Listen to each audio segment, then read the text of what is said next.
পাকিস্তানের প্রধানমন্ত্রী শাহবাজ শরীফ এবং ফিল্ড মার্শাল আসিফ মুনির এরা দুজনে খুব শীঘ্রই আমেরিকায় যাচ্ছে সেখানে ডোনাল্ড ট্রাম্পের সঙ্গে মিটিং করতে। এবারে এই খবরটা কিন্তু ভারতের জন্য অবশ্যই খুব খারাপ খবর, কারণ যখনই এরা তিনজন কোথাও একটা মিলিত হয় তখনই ভারতের পেছনে কিভাবে কাঠি করা যায় সেইটাই সন্ধান করতে থাকে। কিন্তু এই খবরটাই ভারতের জন্য একটা ভালো খবরে পরিবর্তন হয়ে গেছে, এবং সেটাও পাকিস্তানের জন্য। কিভাবে ভারতের জন্য খারাপ খবর থেকে ভালো খবর হয়ে গেল সেইটাই জানবো আমরা আজকের ভিডিওতে। দেখুন, সম্প্রতি একটা খবর বেরিয়ে এসছে যে 17 তারিখ যাত্রা শুরু হচ্ছে, মানে শাহবাজ শরীফ এবং আসিফ মুনির তারা প্রধানত 3টি দেশে যাচ্ছেন: সৌদি আরব, ইউকে এবং আমেরিকায়। এবারে তাদের এই যে যাত্রা, এটা আমেরিকার যাত্রাটা ভারতের জন্য অবশ্যই খারাপ খবর ছিল, কিন্তু এরই মধ্যে এদের যাত্রার ঠিক আগেই পাকিস্তানের ডেপুটি প্রাইম মিনিস্টার ইশাক দার তিনি ফাইনালি মেনে নিয়েছেন যে অপারেশন সিন্দুরের সময় যে সিজফায়ার করেছে ভারত, সেখানে থার্ড পার্টির কোনো ইনভলভমেন্ট ছিল না। ভারতই নিজে থেকে নিজের মর্জিতে সিজফায়ার করেছে, এইটা মেনে নিল ইশাক দার। এবারে যে মুহূর্তে ইশাক দার এটা মেনে নিয়েছে, সঙ্গে সঙ্গে ভারতের তরফ থেকেও রিপ্লাই গেছে। ভারতের তরফ থেকে মিস্টার রিজিজু তিনি দাবি করেছেন যে তাহলে এতদিন ধরে যারা বলে এসেছে যে আমেরিকার কথায় বা আমেরিকার মধ্যস্থতায় ভারতকে সিজফায়ার করতে মানে রীতিমতো বাধ্য হয়েছিল ভারত করতে, তাহলে তাদের ক্ষমা চাওয়া উচিত। এইবারে যদি ক্ষমা চাওয়ার প্রশ্ন আছে, তাহলে প্রথমেই লিস্টের একদম প্রথমে দুটো নাম পাওয়া যাবে। 1 নম্বরে ডোনাল্ড ট্রাম্প আর 2 নম্বরে আসিফ মুনির।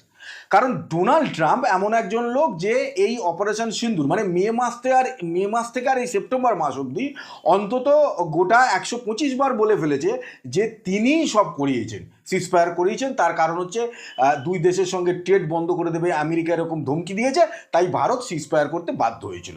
আচ্ছা, তার সাথেই আসিফ মুনির লাঞ্চ খেয়ে বেরিয়ে তিনি দাবি করলেন, মানে আরও এক ধাপ এগিয়ে গিয়ে, যে ডোনাল্ড ট্রাম্প যেই সিজফায়ারটা করিয়েছে তার জন্য, এই যুদ্ধ থামিয়ে দেওয়ার জন্য ডোনাল্ড ট্রাম্পকে নোবেল পিস প্রাইজ দেওয়া উচিত। এবারে খাবার খেয়েছিল, বদহজম হয়েছিল, সেটা থেকে বলেছিল নাকি তার পেছনে কোনো লজিক ছিল, সেইটা কিন্তু একটা প্রশ্নের মুখে দাঁড়িয়ে যাচ্ছে।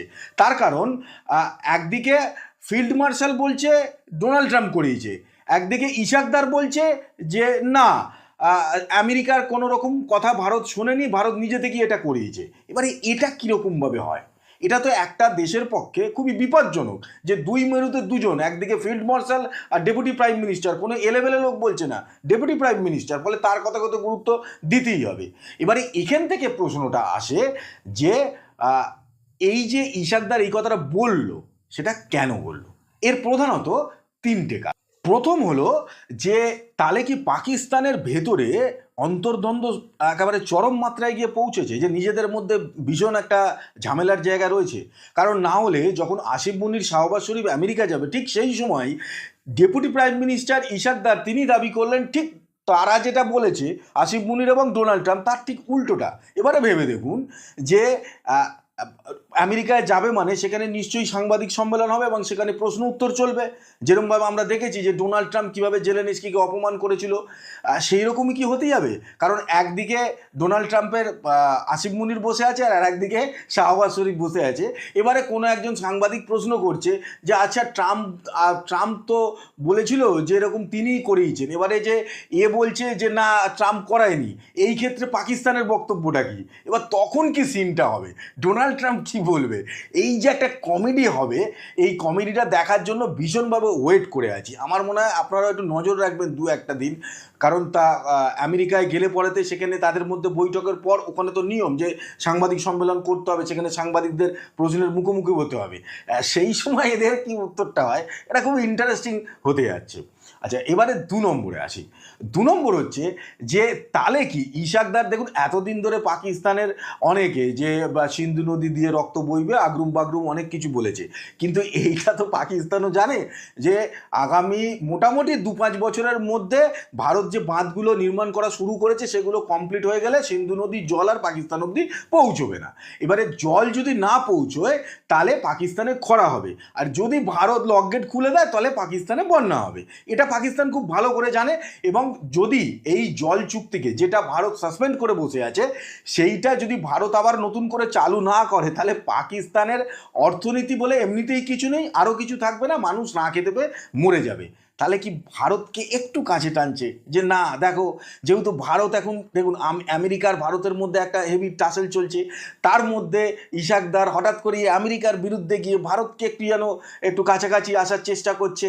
তাহলে কি ওই ইন্ডাস্ট্রিটির জন্য, যে যাতে ভারত একটু পাকিস্তানের প্রতি সদয় হয় এবং ইন্ডাস্ট্রিটিকে আবার নতুন করে চালু করার সিদ্ধান্ত নেয়? এটা তো গেল 2 নম্বর।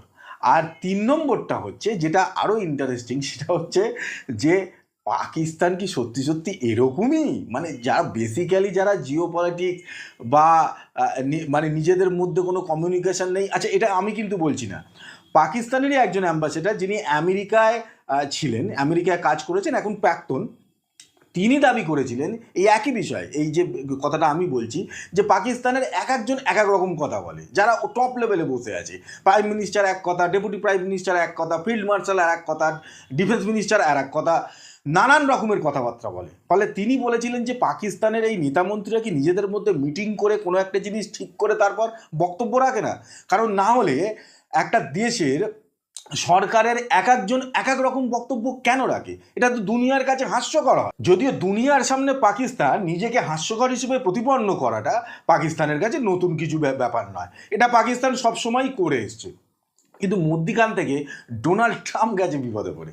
তিনি পাগল হয়ে যাচ্ছেন যে তিনি যার সঙ্গে এত সাধ্য শান্তি করে একটা টাই আপ করেছেন পাকিস্তানের মতো একটা দেশের সঙ্গে, তিনি পাগল হয়ে যাচ্ছেন যে এরা যা করছে তাতে আদতে ডোনাল্ড ট্রাম্পের উপকার তো হচ্ছেই না, পাকিস্তানের সাথে সাথে ডোনাল্ড ট্রাম্পেরও মুখ পুড়ছে পুরো দুনিয়ার কাছে, যে কার সঙ্গে আমেরিকা টাই আপ করে বসে আছে, যে যাদের সরকারের নেতামন্ত্রীদের নিজেদের মধ্যে কোনো কমিউনিকেশান নেই, তারা কে কি বলছে, কেন বলছে, কেউ কিছু জানে না, এরকম একটা পরিস্থিতিতে রয়েছে। কিন্তু সবচেয়ে বড় যেটা ব্যাপার সেটা হচ্ছে যে আসিফ মুনির আর শাহবাজ শরীফ, তারা দুজনে আমেরিকায় পৌঁছবার পর ওই যে সাংবাদিক সম্মেলনটা, সেটা কি হয়, সেটার জন্য আমরা সত্যি মুখিয়ে বসে আছি, ওয়েট করে আছি যে কবে সেই সাংবাদিক সম্মেলনটা হবে এবং সেখানে কি কমেডি হয় সেটা দেখার জন্য মন সত্যি উদ্গ্রীব হয়ে রয়েছে। আমার ধারণা আপনাদেরও হবে। খবর রাখবেন কিন্তু, এবং দেখতে ভুলবেন না যে ওই যে কমেডিটা হবে সেটা। আপাতত আজকের মতো এইটুকুই।